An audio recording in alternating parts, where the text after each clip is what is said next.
Student कैसे हो आप सब। स्वागत है आपका आपके अपने यूट्यूब चैनल स्टडी विद आसू में। स्टूडेंट्स, आज के इस वीडियो में हम देखेंगे प्यूरिन साइकिल के बारे में। ठीक है, उसका स्टेप बाय स्टेप रिएक्शन के थ्रू तो वो सब हम देखेंगे। ऑक्यूरेंस एंड कंसेंस तो वो सब हम देखेंगे। फिर फ्यूमरेट सिंथेसिस भी एंड मेन जो हम प्यूरिन साइकिल के बारे में बात करेंगे, जो कि एमएससी एंड बीएससी और अदर कैटेगरी के लिए इम्पोर्टेंट सब्जेक्ट है, टॉपिक है। तो चलो शुरू करते हैं इंट्रोडक्शन से।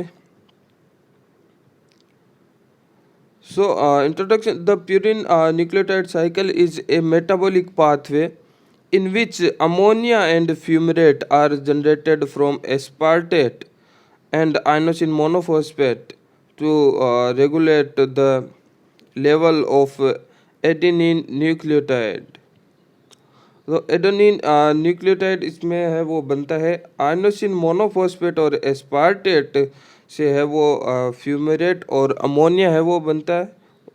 ठीक है, उससे उससे हम बनाएंगे, आगे देखेंगे। And to facilitate the liberation of ammonia from amino acid, Lowenstein first describe this pathway and outline its important in process including amino acid catabolism and regulation of flux through glycolysis and the Krebs cycle। सो अब step by step हम reaction देखेंगे कैसे है वो purine synthesis होती है, ATP AMP. Okay, so the cycle comprise three enzymic catalyzed reaction. The first stage is the deamination of purine nucleotide adenosine monophosphate. तो AMP जो एडिनोसिन मोनोफॉस्फेट है उसका डीएमिनेशन होता है टू फॉर्म आइनोसिन मोनोफॉस्फेट। तो inosine monophosphate है वो बनता है। So catalyze by the enzyme AMP deaminase. So AMP deaminase इस पे वर्क करेगा AMP और साथ में H2 होता है। सो ये है AMP को IMP आइनोसिन मोनोफॉस्फेट में है वो कन्वर्ट कर देता है, बिकॉज हम साइकिल पढ़ रहे हैं purine cycle. So first step में हमारे पास है वो IMP बन चुका है AMP से। सो AMP अगर आप सभी ने देखा होगा तो AMP वो शुगर बेस पे जो नाइट्रोजन बेस AMP A है, एडिनोसिन है वो जुड़ा हुआ होता है, डबल रिंग का होता है जो कि, तो उसमें एक नंबर कार्बन पर है, नाइट्रोजन बेस के एक नंबर कार्बन पर है वो NS2 ग्रुप जुड़ा हुआ होता है। सो वो अमोनिया ग्रुप है वो अलग हो जाता है और डीएमिनेशन हो जाता है AMP का और सिंपली IMP है वो बना देता है। ठीक है, सो IMP हमारे पास अब बन चुका है। सेकेंड स्टेप देखते हैं। तो the second step is the formation of adenylosuccinate from AMP and the amino acid aspartate. So IMP हमारे पास बन चुका है और एक आता है एस्पार्टेट अब नया सेकेंड स्टेप में। तो एस्पार्टेट और IMP दोनों कपल्ड होकर GTP हाइड्रोलाइसिस के थ्रू कपल्ड होकर एनर्जेटिकली, सो दोनों वो IMP एस्पार्टेट वो कपल्ड होकर हमारे पास बनाते हैं एडिनाइल ओसक्सीनेट। सो एडिनाइल ओसक्सीनेट हमारे पास है वो बना देते हैं और एंजाइम इसमें काम में आता है एडिनाइल ओसक्सीनेट सिंथेस। ठीक है, सो एडिनाइल ओसक्सीनेट सिंथेस हमारे पास काम में आता है और एस्पार्टेट है वो IMP के साथ मिलकर GTP हाइड्रोलाइसिस के थ्रू एडिनाइल ओसक्सीनेट है वो बना लेता है। So finally adenylosuccinate is cleaved by the enzyme adenylosuccinate lyase to release fumarate and regenerate its starting material AMP।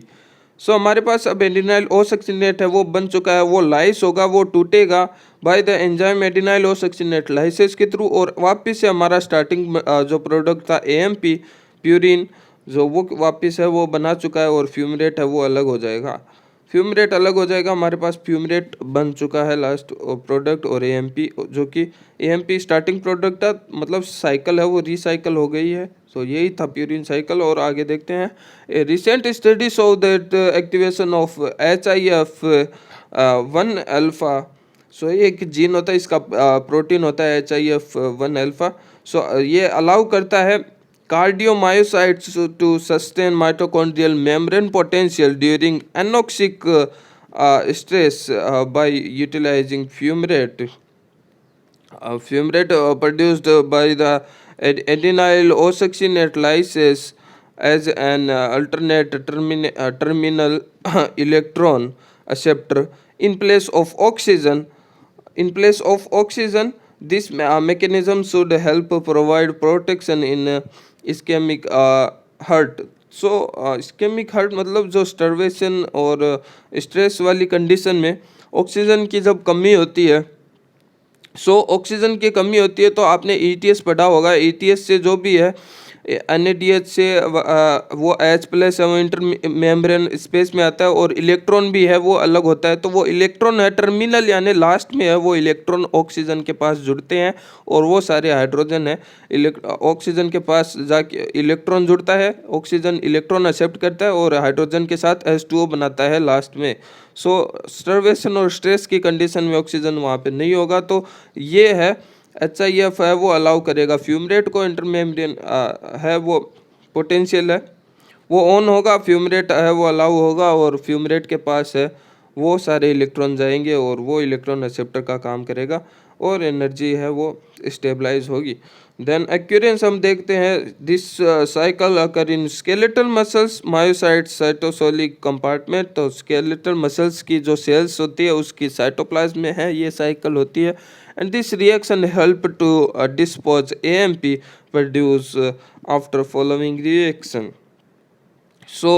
AMP है वो डिस्पोज ATP के डिस्पोज जब होता है AMP बनता है ATP से AMP, बिकॉज ATP है वो एनर्जेटिक रिएक्शन में काम आती रहती है हमारी जो हम जैसे भी चलते हैं, जैसे कि हार्ट है वो कॉन्ट्रैक्ट है, वो कॉन्ट्रैक्शन है वो करता रहता है, तो उसमें ATP लगातार यूटिलाइज होती रहती है, ठीक है, एनर्जी के लिए।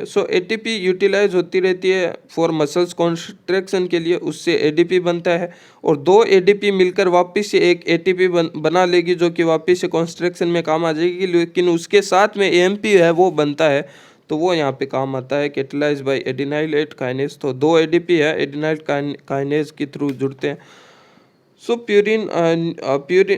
Purine nucleotide cycle occur during stressless exercise, fasting or starvation in ATP reservation. Fasting हम वो व्रत रखते हैं, एंड स्टार्वेशन एकदम ऑक्सीजन लेस कंडीशन, स्ट्रेस वगैरह उसकी कंडीशन में ये साइकिल होती है। कंसेंसुअस देखते हैं, फ्यूमरेट सिंथेसिस हम देख लेते हैं कैसे होता है।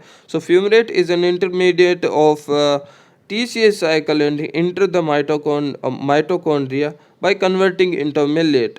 तो फ्यूमरेट है वो TCA साइकिल अगर आपने पढ़ा होगा तो TCA साइकिल में बीच में आता है अल्फा कीटोग्लूटरेट के बाद में सक्सिनेट के बाद में फ्यूमरेट आता है, फ्यूमरेट के बाद में मिलेट एंड ऑक्जेलोएसिटिक एसिड आता है। ये TCA साइकिल में आता है फ्यूमरेट, जो कि है वो अंदर आ जाता है माइटोकॉन्ड्रिया में कन्वर्ट होके, मिलेट में कन्वर्ट होके वो अंदर आ जाता है माइटोकॉन्ड्रिया में, ठीक है, जो कि TCA साइकिल में ही वो काम में आ जाता है। और मिलेट में है वो OH के जगह डबल बॉन्ड O कन्वर्ट करके वो ऑक्जेलोएसिटिक एसिड में कन्वर्ट हो जाता है, एंड उस साइकिल में है वो पार्ट ले लेता है TCA साइकिल में, ठीक है। और अदर वो एस्पार्टिक एसिड में भी कन्वर्ट होकर वो उसी अपनी है प्यूरिन साइकिल को है वो फिर से चला सकता है एस्पार्टेट में कन्वर्ट होकर, बिकॉज एस्पार्टेट हमने देखा था IMP के साथ कपल्ड हो रहा था और एडेनाइल ओसक्सिनेट बना रहा था। उसमें भी हो सकता है। एंड ऑक्जेलोएसिटिक एसिड है, ग्लूटामेट है उसके साथ है वो जुड़कर अल्फा कीटोग्लूटरेट एंड एस्पार्टेट है वो इस प्रकार से है वो बनाता है, and catalyse by the aspartate amino transferase, because amino है ग्रुप है वो ट्रांसफर हो रहा है। अब अमोनिया सिंथेसिस है वो देख लेते हैं, ammonia genesis, ammonia synthesis. The glutamate produce by oxaloacetic acid, oxaloacetic acid से ग्लूटामेट प्रोड्यूस होता है, and about gain on ammonia NH3 to become a glutamine, glutamate से ग्लूटामाइन है, बिकॉज NH3 ग्रुप है उसमें एक्स्ट्रा होता है ग्लूटामाइन में, ग्लूटामेट तो है वो उसमें NH3 ग्रुप है वो कम होता है। Glutamine and enter the and enter the circulation to reach kidney. And in kidney, glutamine is deaminated twice to form glutamate and then alpha ketoglutarate. So glutamine बन चुका था बिकॉज उसके ऊपर NH3 है, वो अमोनिया ग्रुप ट्रांसफ़र हो चुका था, लेकिन किडनी में है वो जाकर डीएमिनेट हो जाता है और फिर से ग्लूटामेट बना लेता है और दूसरा प्रोडक्ट कीटोग्लूटरेट है, अल्फा कीटोग्लूटरेट है, वो बना लेता है. सो रिवर्स है वो प्रोसेस चल जाती है किडनी में. So this ammonia molecule, so ammonia molecule बाहर हो चुका है ग्लूटामाइन से और ग्लूटामेट बन चुका है. तो ये अमोनिया है मोलिक्यूल है, अब काम में आएगा. Molecule neutralise the organic acid, तो ये है न्यूट्रलाइज करने में काम में आता है ऑर्गेनिक एसिड को. जैसे कि लैक्टिक एसिड हो गया, कीटोन बॉडीज हो गया, ठीक है. प्रोड्यूस इन द मसल्स, जो कि मसल्स में है कीटोन बॉडी है, प्रोड्यूस होती है, ठीक है. तो उसको न्यूट्रलाइज करने में है वो काम में आता है. जो कि टॉक्सिक होती है कीटोन बॉडी, आप सभी को पता है, तो उसको न्यूट्रलाइज करने में ये अमोनिया काम में आती है. और अमोनिया खुद भी कितनी टॉक्सिक होती है, वो दोनों वाइस वर्सा में है और काम में आ जाती है. सो रेफरेंस आप देख सकते हो, ये सारा रेफरेंस था, यहाँ से ये पूरे टोटल आए हैं नोट्स. सो थैंक यू, इतना ही था इस वाली वीडियो में. होप आप सभी को सब कुछ समझ में आ गया है, और इतना आपने अगर पढ़ा है तो आप है वो बहुत कुछ लिख सकते हैं एग्ज़ाम में, और बहुत कुछ आपको समझ में भी आ गया है. सो इतना ही था इस वाली वीडियो में. नेक्स्ट वीडियो के लिए सब्सक्राइब कर देना चैनल को, और वीडियो को लाइक कर देना एंड कमेंट कर देना, ठीक है. बाय.